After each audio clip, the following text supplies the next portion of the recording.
Wow, బంగారం pizza చేసినట్టున్నావుగా. Yes, chicken pizza. ఏం పిజ్జా? Chicken pizza. అవునా? ఆ అరే చాలా బాగుందిరా.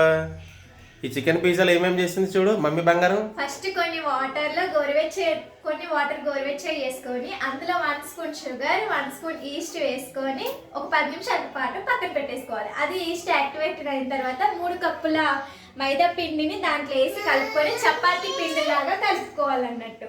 తర్వాత పిజ్జా బేస్ చేసి రౌండ్గా చేసుకొని దాంట్లో పిజ్జా సాస్, చికెన్, మనకు కావాల్సిన వెజిటేబుల్స్ అన్ని వేసుకుంటే ఖతం, అంతే సింపుల్గా ఇంట్లోనే పిజ్జా ప్రిపేర్ చేసుకోవచ్చు. అరే బుడ్డిగాడు పిజ్జా తింటావా నువ్వు? తింటావా? వావ్ వావ్ అను.